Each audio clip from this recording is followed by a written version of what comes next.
with the Fantasy Grounds Academy. Happy holidays, Happy New Year. This is going to go over the new Fantasy Grounds 2024 5e NPC stat block importing for NPCs using the built-in import tools. There isn't really an exact science, and I actually looked on the Fantasy Grounds Atlassian, and not a whole lot of information on how the tool works, but it does come down to some key things that I wanted to mention when you're going to use the import tool. This is very helpful for those that are creating content, homebrew, that sort of thing. Also, if you wanted to make another variation of an existing NPC, it might be helpful for that. But it really comes down to some key things. So the formatting is a really big deal. That means the text, the way the information is laid out, punctuation, all that stuff. It really matters. So I have an example of these actual NPC stat blocks in the format that they should be in. And then also using the Fantasy Grounds NPC Importer tool for 5e. It is copy and paste ease, but if the text isn't formatted properly from the source that you copy it from, it's going to give you a lot of grief and probably make you upset. The other thing is we're going to talk about some points about proper formatting to avoid errors with the parsing tool, and it's a very common thing when it comes to this importing. Also, you got to remember that there's different modes down here at the bottom, so I might go with this 2024 D&D Beyond or the D&D core rules. So if I go into the D&D Beyond format, there's a little slight difference. It's mostly how the stat block is arranged. A lot of it has to do with how the ability scores are presented. So I'm using some tools to help speed this process up. I use Google LM, which is a combination. It's like Evernote or Microsoft Note, but or the Microsoft tools that basically help you gather and organize your notes. But then also Google LM has some built-in AI tools. And then I also use ChatGPT depending on what I'm trying to do. So I'm going to make a Krampus NPC. It's going to be a CR3 kind of fey creature, and I want it to be kind of custom. I don't want it to be exactly like the ones you get out of different source books. And just kind of use the Fantasy Grounds to kind of edit and create the content, and then I'll use some external tools to do the artwork. So I kind of want to go through this process with you. It is a little bit of work, and it takes practice, and you're going to go through some frustration until you figure out the text formatting. So this is basically I'm going to bring over my browser for right now. So this is the Krampus. So I'm going to use this for the artwork. For further information on the text formatting, the syntax, that sort of thing, there is a Fantasy Grounds Atlassian article that goes over the verbiage and how this stuff should look when you're creating stat blocks. Most of the time, you can just make a copy of an existing NPC and do some editing, but there are some little nuances and such that'll come up when you're trying to do that. So for instance, if I wanted to take this Bugbear Warrior, I can just left click and drag and drop, and it will make a copy of it. And when I crack this open, I can also unlock it and make some changes in the stat block. So that's something that you can do fairly easily, and it doesn't take a lot of effort. Just a note on the mods and saves, if you click inside the cell, you have to hold down the control key, I believe, or maybe it's Alt, to modify the boxes here. So a lot of people are wondering how to change this. I mean, you can change the numbers, and it'll change the applicable stat block. But if you want to change the saving throws for something different, because sometimes at higher levels or higher CR levels, you'll have different saves that don't necessarily correspond with the ability score. So you would hold down, like, I believe it's Shift or one of the, you'd use the plus or minus key. I don't remember, but basically it's how you use the mouse and you click in the cell, and then you can go plus or minus on this. I don't remember exactly the combination, but just basically how you edit those if you need to. The other thing to keep in mind is that this formatting that is used by different sources will be slightly different. So there are some things that I've noticed over the months that have evolved from the legacy to the 2024, and it really depends on where you're importing from too. I've created an article on the Fantasy Grounds Academy blog, which kind of goes over using NPCs, creating them, making content for it with AI tools. So this one focuses more on the D&D NPC stat blocks, and kind of goes into how this stuff can potentially help you. And I even gave it some examples of stat blocks that you might be using. So this example is a legacy stat block. So if you're still using the old 5e, you'd use something like this. But this one here is actually the newer version of the NPC formatting. So there is that until the transition period's over between legacy and the newer 2024 5e rule set. It's going to be a little bit complicated and confusing. But generally speaking, I've been practicing using this and kind of using the interface and Fantasy Grounds kind of practice. So that's what I'm going to be doing today if you're interested. And this is Google LM. This is what I use to create my templates. I have my own PDF copy and paste versions of the rule set from D&D Beyond, so I can reference that. And then these, I have a bunch of different sources that I've added. And so this helps me create the content to start with. And then I might use ChatGPT to finalize it, depending on what it is. So this is the stat block that I'm going to copy and paste. It does have two parts to it. So essentially this background and below is something that is going to be included, but I got to make sure that it's only this on the right hand side. So only the background stuff goes on the right hand side of the import tool. So to get to the import tool, when you're in NPCs, you click on this hamburger menu, and then this pops up. And what I'm going to do is on the right hand side, I'm going to paste the information that I took from the stat block, and I'll clean up the text by right clicking on the wand, and then I might put headers on here depending on what the formatting I want. So in this case, I'll go Control-2, and then these I'm going to bold. So this has the tactics, the appearance, equipment and loot, harvesting information, and that sort of thing. So this kind of makes a little bit more immersive, a little bit more content, so it's not just so plain. So this will be on the other tab of the NPC stat block. So anything that's not related to the stat block, such as the stories, the tactics, that sort of thing, that can be put in this section here. And what I'm going to do is just kind of use the Fantasy Grounds formatting to make this look nicer. And basically the lore on this guy is, it says he's a fearsome creature from Alpine folklore, known for punishing misbehaving children during the Yule season.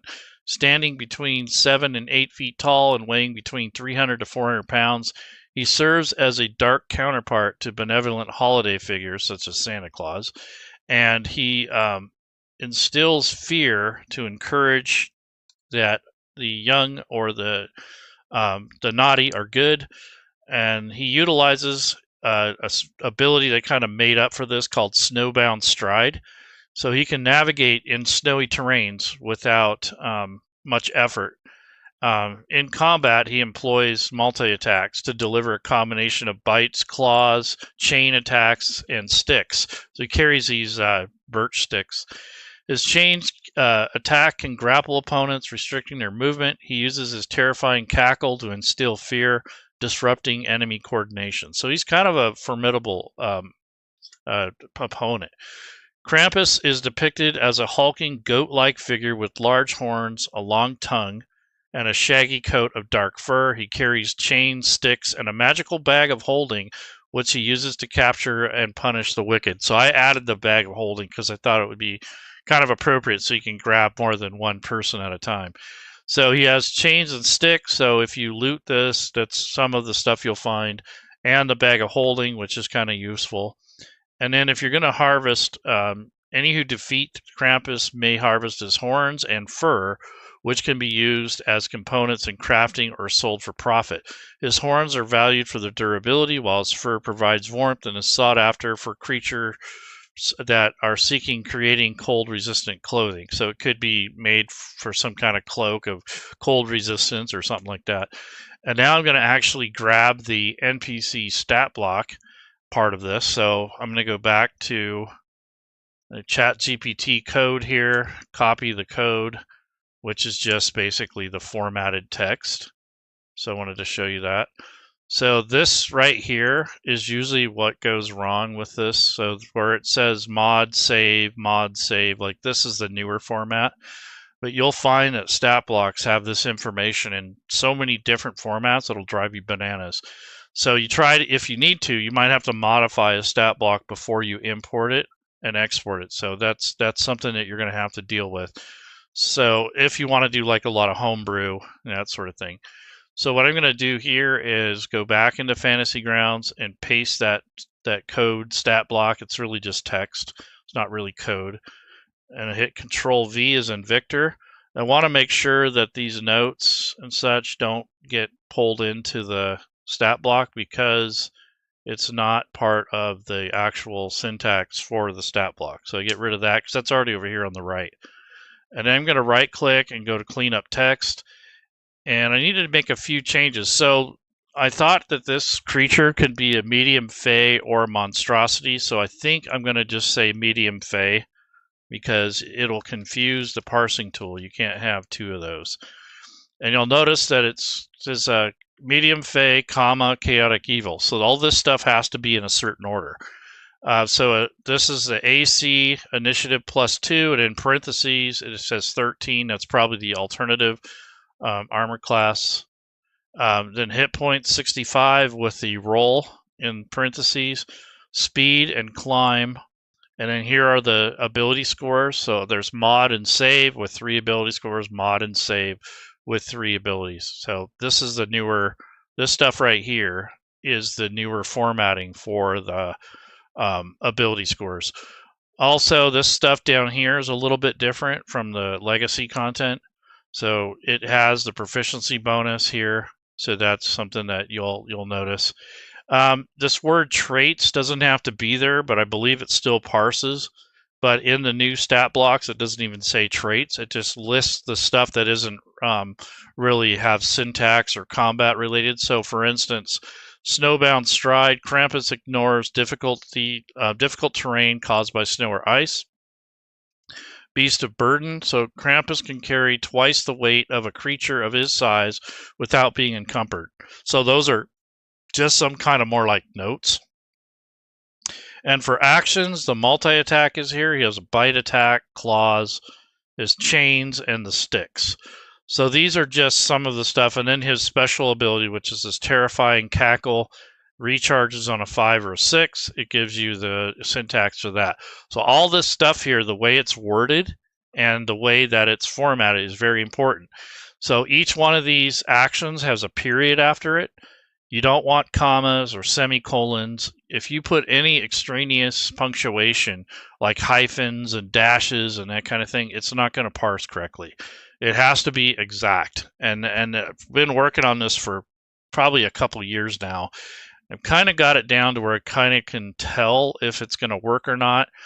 It does take kind of a trained eye to spot it, but you really want a template if you're going to use AI. Give it the perfect stat block template and then use that as a way to springboard your own NPCs if you need to. Most of the time it'll get it right, but you have to make sure that you give it a good example and also say that it's important for parsing into Fantasy Grounds and that the formatting, the punctuation, using bold capitals and stuff, that all needs to match very, very close, or it has to be exact.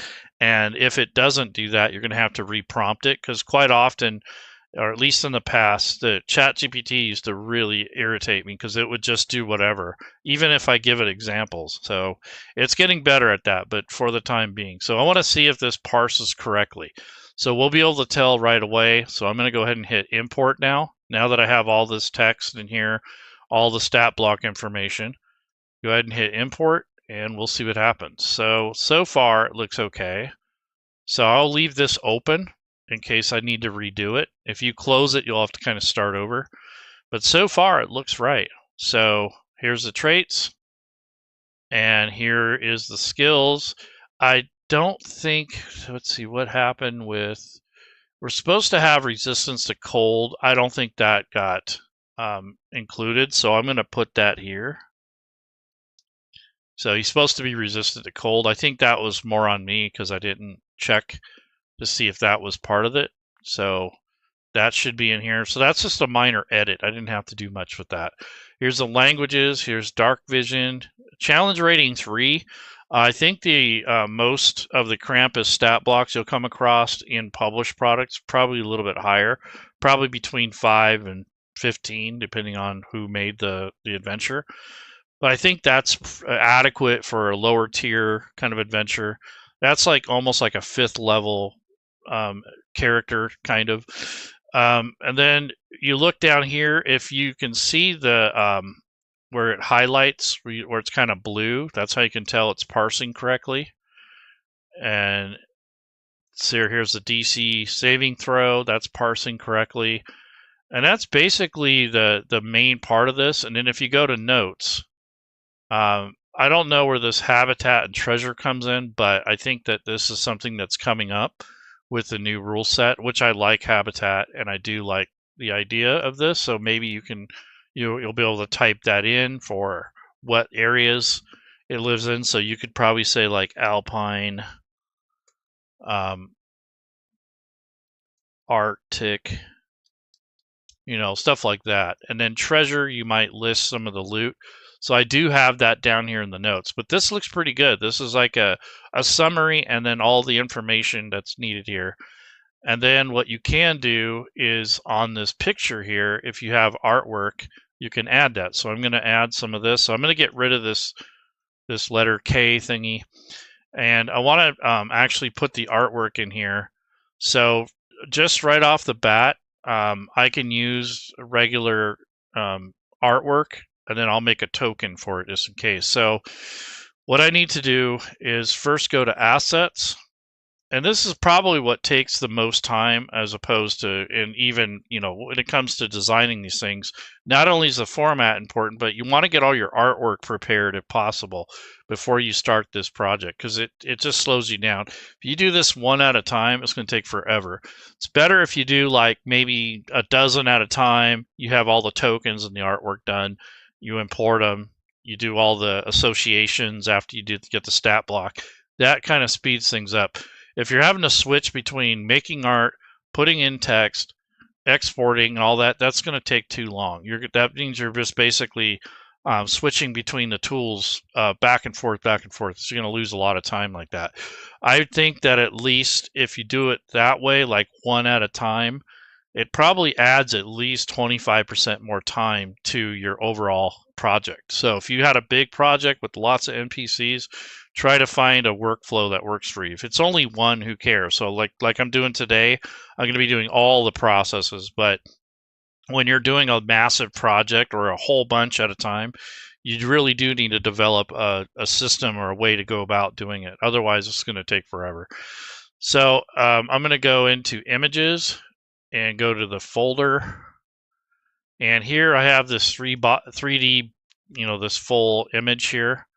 So this is basically this is the artwork that I'm going to use. And this is generated by AI. And I'm going to take this and put it in the 3D metadata tool. This is a free application that you can download from the Fantasy Grounds forums. I don't remember the exact link, but it is kind of buried in there for sure. But there's one for Mac, one for Linux, and one for PC. So they have that covered at least. So I'm going to take this artwork, drag and drop it into here.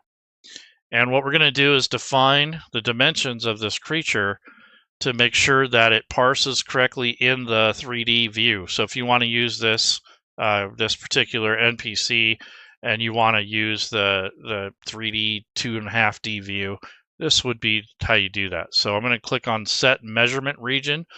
So I'm going to come up here to the top left corner and go ahead and click up here.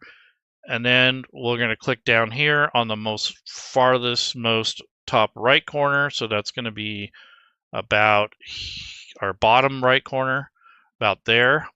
And then for height and expected height, we're going to put 1 here, but the actual creature is going to be about 7 feet. So we'll go 7.3. They're pretty tall. And then we want to do the center floor, which is an average between X and Y. So we're going to come down here in about the middle. So I'm going to click center point and then try to kind of put it right about in between the feet and in the center here as best we can. Doesn't have to be perfect, but this is the center point, which is where it will pivot when you're looking at it in 3D mode. And now, once you're done, you click Save XML. And that's going to export a definition file for this thing. So that's what this is here. So that's going to help with the camera mode. So when you're using it in the 2.5D, 3D mode, that will help define what it's going to look like in the camera mode. So I'm going to also take this information here, and I'm just going to use the free token stamp tool. So if I come over here, go to token stamp, I'm just going to take that artwork, drag and drop it in here, make a portrait, make a pog, you know, that sort of thing. So I'm going to go ahead and open this up again. And what I want to do is drag the image and then just kind of stretch it to where it will fit. Sometimes the transparency works better with pogs, but if you want a portrait, it's kind of nice to have a background, so I might do something like that. But for the time being, I'm going to make a pog. So I want to see more of his face than anything else. And I'm going to go to this circular thing here. And then I'll take this and kind of more focus on his face than anything else. I'm not trying to capture the whole body. And then for the border tint, instead of being this brown, I might do like a light blue, something like the grayish kind of white blue. That might make it look a little cooler, kind of more thematic to what the environment he'll be in, more than likely snow or winter type thing. And try to center that. So this token by default on the token stamp tool is 256 by 256, which is actually perfect. That's the size they recommend for small to medium creatures.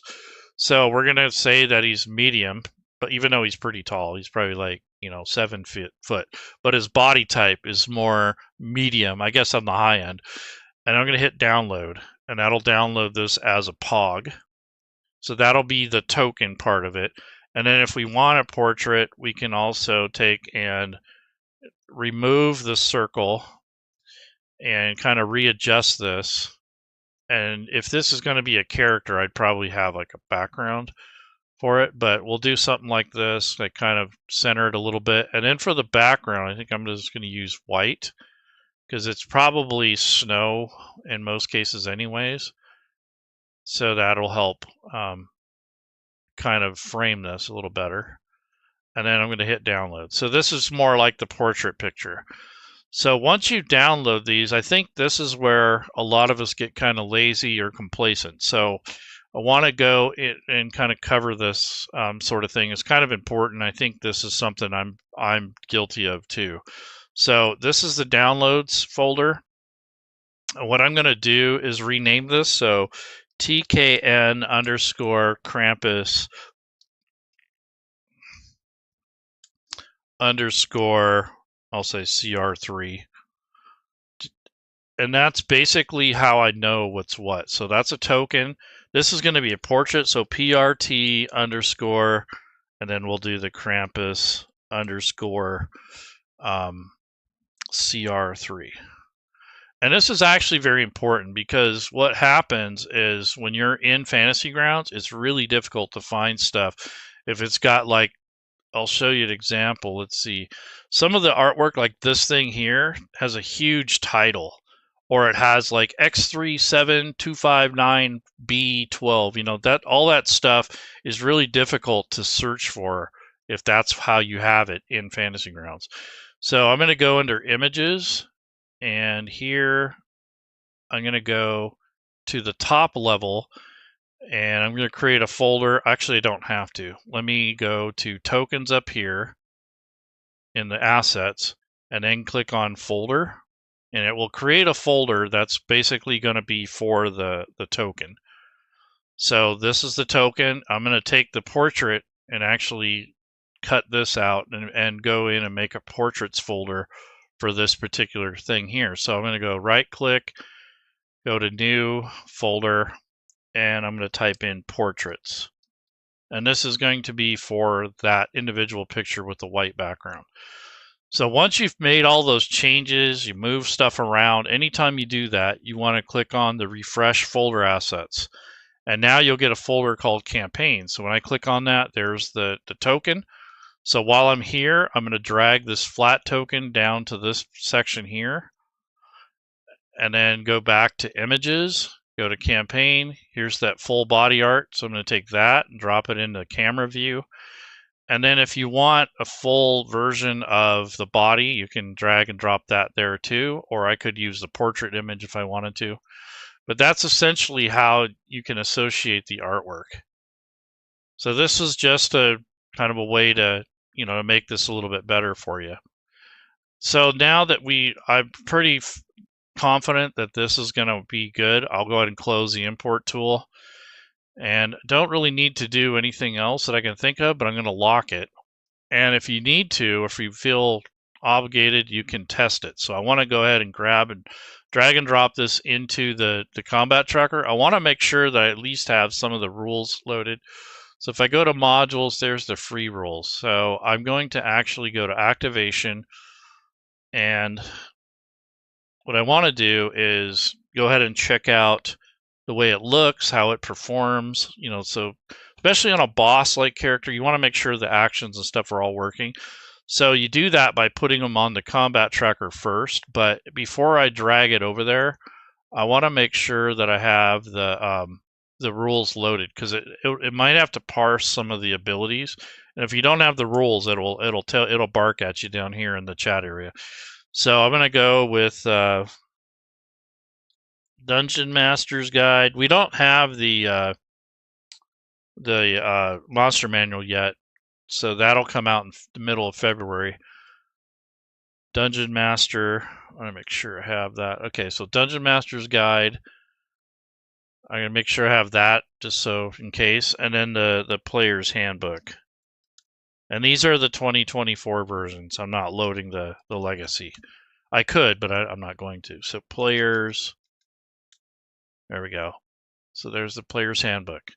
Okay, so I just activated some of this. I don't need the free rules here. So if I go to activation and click on the load filter, this shows me everything I've got loaded. So I'm going to unload that since I already have these.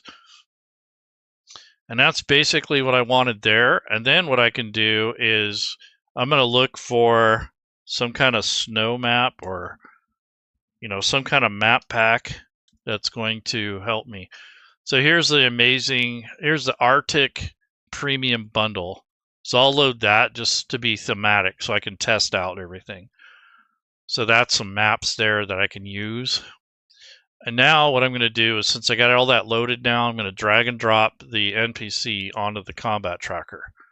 And what I'm looking for is I'll click on offense, and here are the abilities. And these are the things that you can drag and drop, or you can click and read about them.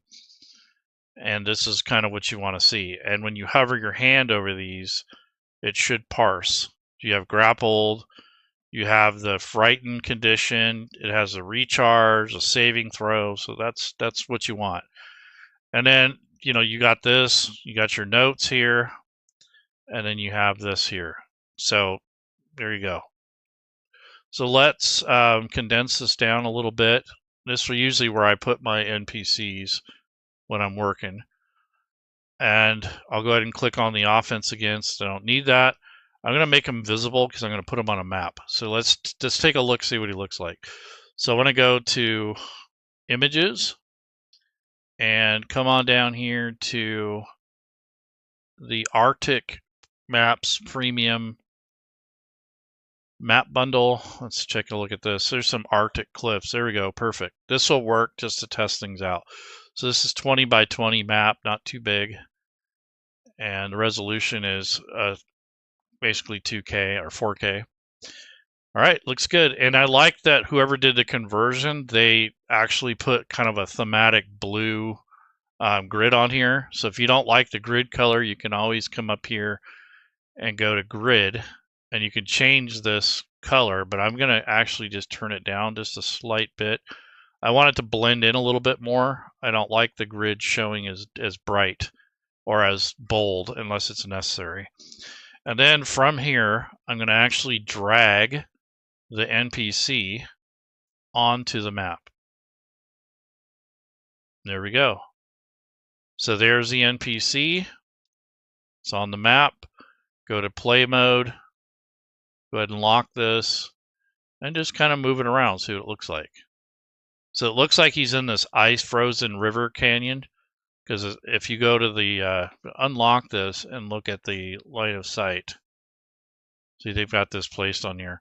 Now, a little thing about trees, like I like this idea here, but having these things like circles, it kind of takes away from the more natural look to this. So if I was going to do these, I would probably make this smaller and not so perfect, because it's going to look more like a pillar or something like that. So that's kind of a choice thing. And then they chose to make this a canyon. So when you are highlighting in here, when you're playing, that canyon can become problematic sometimes, but it blocks the lighting from out here. And if you need to go through, like you can't move through there easily, you hold the shift key and as the GM, and then you can move out. So it looks pretty good. Not bad at all. Now I want to check the 2D kind of 3D mode. So if I click on camera mode, this is what it looks like. So that's kind of cool. Looks all right. And by placing that, using the XML tool, it kind of gives you that, the definition. So when you're moving the camera around, like this, it'll face you and it will pivot on the correct axes. So pretty cool. It looks all right. Not bad. So this map here kind of looks good. Some of them don't have the right perspective, but it actually looks like you're standing over a cliffside. So that's pretty cool. So if you wanted to, you can grab another NPC and test out the ability. So I want to go to images, or actually NPCs, and let's go to all, and let's just look at something more mundane here. Let's go with an elk. So we'll say that there's an elk, a wild elk out here, and I want to just test out. So let's drag and drop the elk onto the map. And you can see I don't have good artwork for it, so that's kind of how that looks. And he's considered a large creature. So I'm going to go ahead and make the elk neutral, just a different faction. And I want to go ahead and go to menu and initiative, and I'm just going to roll all the initiatives to see who goes first. Krampus goes first, so let's see what he does. So I'm going to have him engage. He's going to run up to or move up close to the elk, and then I'm going to have him do, let's try his bite attack. See, I'm not seeing I see damage, but I don't see the attack roll, so that's problematic. So I'll have to take a look at that. But see, here's the roll plus, see, this doesn't look right. The attack isn't there. So this is the type of thing I was telling you, that you got to make sure that this is parsing correctly. It did do it halfway correctly, but the actual attack roll isn't there. So I'm going to have to fix that. But that's essentially the kind of thing you're going to be dealing with when you're using stat blocks from a third-party source. So all the weapon attacks here have to be fixed, because they're all busted. This only has the damage, but I'll go ahead and test that while I'm here. So we'll just pretend he hit. And yeah, so he does heavy damage, 8 plus 3, 11 damage. Let's do the saving throw. So he does this horrifying cackle. So I'll drag and drop the saving throw. He failed the saving throw, so now I'm going to put the frightened condition on the elk. and that's basically, he'll have to move away on his turn, so I'll just drop the turn down, and now the elk probably hightails it out of there. But in leaving the zone here, unfortunately, Krampus gets another opportunity attack. So if I go up to modifiers and I'll click on opportunity, and then I'll do the opportunity attack. So I will take the Krampus. We'll just pretend he hits since I don't have the attack rolls set up. And this time he's going to do a chain attack, and it has a 10-foot reach. So we'll see what happens. So he whips it with his chain, cracks it, and does another 6 points of damage. But unfortunately, that's the end for the elk. So he was taken out. So the elk is now dead, basically. So this is just a way to test things out. And I'd encourage you, especially like something like this, like a boss creature, you want to definitely make sure this works. So somewhere in the code, the attack rolls didn't make it. So what I have to do is go back to square one. I can actually salvage it by just copying and pasting. So if I unlock this, if I come in here, I can salvage this by just changing these out. But whenever you change the stat block, you also have to delete it off the combat tracker and re-add it, because this version here is the state that it was before I make any changes. So that's an important thing to know. So that, and then you have this recharge and all that, so you're going to lose that. So, this can get kind of messy if you're not careful. But I'm going to just go ahead and just take this guy off because it's not right. And then for this stat block, I might just modify it since most of it's right. And the only thing that's broken are these 3 attacks here, the chains, the claw, or the sticks too. So what we want to do is fix that. I want to see if ChatGPT has the logic where it can actually fix. So coming down here, looking at the attack rolls, I'll say the attack rolls for the weapons are missing the attack syntax. I'll say missing the proper text. We'll see if it knows what I'm talking about. I'll say the attack rolls above for the melee type, I'll say attacks instead of weapons, are missing the proper attack syntax text.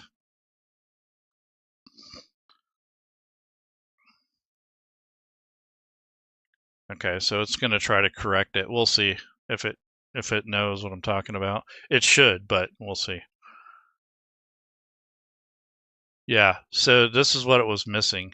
Melee weapon attack. So that's why it didn't parse. So if I take this information and copy and paste and swap it out, that should fix it. So melee, this is for the bite attack. So I'm just going to copy this text here and swap it out. Now, like I said, if you do this midstream, you'll have to delete it off the combat tracker. But here's the bite. See, it didn't say quite exactly what it was supposed to. So Control A, we'll delete, Control V.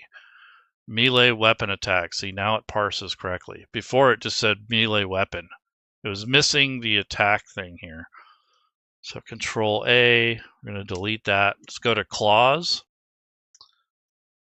Not Mrs. Claus, but there's claw attack. And let's go back to Fantasy Grounds and put that in. So here's the claws. We don't need to repeat the word claws. And it looks like it's parsing correctly. And then I'm going to fix the chain attack. So Control A. Delete.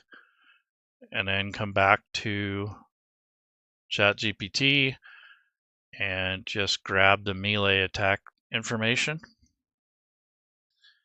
Go back to Fantasy Grounds. So this is kind of like an adjustment. that you can make if need be. So this would be how you'd swap out attacks and stuff if you have an existing stat block. But the whole thing is this verbiage. If it's not there, it's not going to parse correctly. Or if it's misspelled, or it's got like a period instead of, or semicolon or something like that. And then here's the sticks. So I had to change 4 of these. So copy that, just the attack and damage information. Go back into Fantasy Grounds. Control A for the chains, or actually the sticks. We already got that, so Control V. There we go. Yep. So now I'm going to lock it. And now I'm going to add it back to the combat tracker and make it visible. And then drag and drop it onto the map here.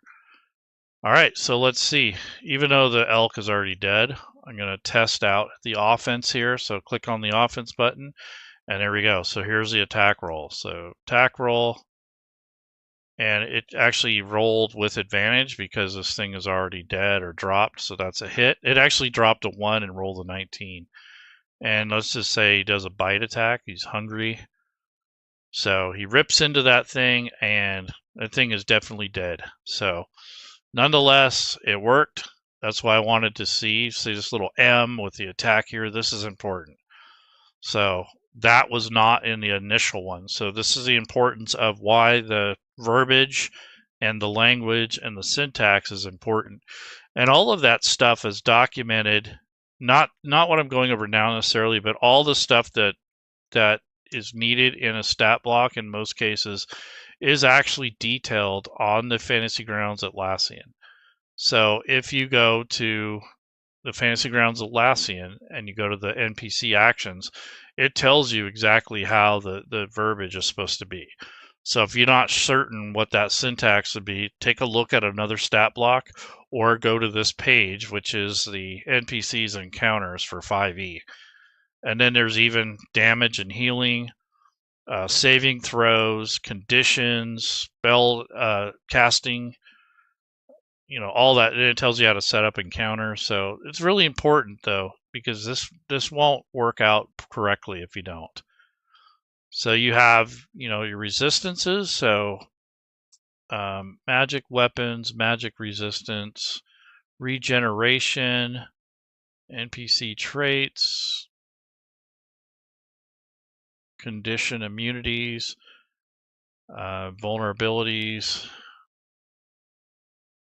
Yeah, so this is just something that that you can look at as reference.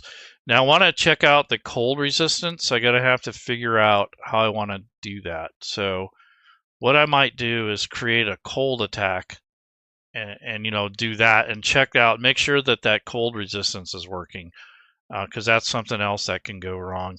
I think I have it right. It's just cold. You don't have to do anything else. So anyways, this is just something that you'll run across if you don't have it correct. Like I said, I don't remember what the exact syntax was, but I believe you have to hold Alt and then use the arrow key to modify these if need be. So they correspond with the ability scores. I don't remember what the shortcut was, but you click in here and then you can use the mouse wheel to go up and down. They might have changed it. Yeah, I don't remember. I got to look at the forums again. I forget, but that's the important thing. Sometimes these numbers will be better or greater than the ability score, especially for higher CR level creatures. You'll see that more. But I read that on the forums, and I used to know what it was, but since I haven't done it in a while, I forget what the exact process is. But these are your mods and saves, your modifier and your saves, and then the actual score. But sometimes it varies on higher level or higher CR. Yeah, I think it is Control Mouse Wheel Bane, but it moves the character sheet, and I don't know if I'm doing it right. Because I can't go in there and actually... Yeah, here we go. So you got to have it just right. But yeah, he's right. So basically, you have to highlight in this very bottom right corner of this save. So you can't go right here in the middle or it's going to roll. You have to kind of go off to the right, and then you hold control, and then you mouse wheel up or down. Yep. So that's, yeah, thanks, Bane. I knew it was one of those alt or control or something like that, but that's kind of typical of Fantasy Grounds, like on character sheets. Same thing. You have like a perception box. You click on it, and you hold control, and you scroll up and down. Not very intuitive, but that's how they have it set. So sometimes these things vary. They change. So it depends on what the creature is. So it may include a proficiency bonus or some kind of special magical bonus in there. Who knows? I don't know what the criteria is, why that would be different than the typical ability score, but it has something to do with the nature of the creature too. So there's the dead elk. So he's got dinner for the night. There we go. So it looks pretty good. Not too shabby for a homebrew Krampus type thing. And I kind of themed it for Christmas, obviously. And I hope you guys have a good holiday. And just remember when making these stat blocks, when you use the import tool, make sure you're using the proper filter. So if you're using a whole bunch of 5e stuff that's older, you want to use the proper filter. So in NPCs, when you use the import tool down here, you have the 2024 core rules, you have the D&D Beyond, and the older 2022 Monsters of the Multiverse. So that's probably the one you want to use for Legacy. But these two, depending on what source you're getting from, it slightly changes the stat block. So make sure you set that before. And what I found is if you copy and paste in here, it gave me an error because there was nothing in there to parse. But basically, if you close this, you're going to have to go back when you open it again and set that import mode. So Doug told me not to close this, and then just clear it. Just copy and paste or select all and delete, and then just keep this up so that way the filter stays on. If you're done with it and you close it, you're going to have to set the filter every time. And I thought that was kind of annoying. I asked if they would just have it stay on the one that you last used, but they just said don't close it out when you're done. So anyways, that's just a little minor nuisance. But sometimes I do close it and then I come back to it and I got to set it again. So that kind of drives me. But if you're doing a whole bunch of stat block stuff, that can be annoying. Especially if you've done 10 of them, you take a break, you shut down Fantasy Grounds, and you come back, then you got to set it again. Kind of wish it would just stay and not have to keep doing that. But anyway, so this is just kind of a test thing to see how this stuff works. And if you wanted to really make this fancy, you can add more stuff to it if you have access to any asset. So maybe in this case, maybe you want an effect for snow. So I'll add the drop down here. We'll add the effect, and then we'll pick maybe blizzard. And that's a little much, but maybe I'll just do snow. This blizzard's pretty aggressive. And then maybe just slightly blur it, turn down the amount a little bit, but turn up the intensity. And then turn the speed down a little bit and the size. There you go. So now you got your immersive snow. And then you could do other things too. I'm sure there's other snow type effects. Let me see if they have any. So we go to assets. And what I want to do is go back to the home area, go to images, and let's go to animated snow. Nope. Let's try snow. That's probably going to be problematic. So I'm just going to go to animation maybe. Nope. Animated. There we go. So if you do snow, that's probably going to give you too many results. So you got to kind of be careful. So there's dust here, lightning. Maybe you could put like a mist. That might be helpful. Here's some smoke. Yeah, there's some animated mist right here. Instead of using an effect, you can use that. Yeah, there's a water overlay. Yeah, not really much for snow, but I think using the mist probably would be helpful. Animated mist. Yeah, so you can do, or you can just add the cloud or mist effect as well. So if you come down here, click on this effect, drop down to mist, and then we'll slow it down so it's not going 50 miles an hour. And then turn down the amount a little bit, blur it just a touch, and there you go. I wouldn't recommend doing more than 2 effects because they are pretty taxing. So if you've got an older machine, or your players do, and you start loading up on these effects, it can really tax it. So be careful with those. I only use like 1 or 2 at a time. You get past 3 of them, then you start asking for performance issues depending on the situation, the map, that sort of thing. But it looks pretty good. It looks like kind of snowy. And now what we'll do is we'll switch back to the regular mode. There we go. So here's the top down. Yep, that looks pretty good. Not bad. But I do like the 3D look in this case. And then if you want to do like first person view, like you're doing like Doom 3D or whatever it was back then, you can toggle this and use the arrow keys to kind of move around. You can do stuff like that. But yeah, it's pretty cool. Anyways, folks, have a good one. Take care, and I'll see you around. Bye-bye.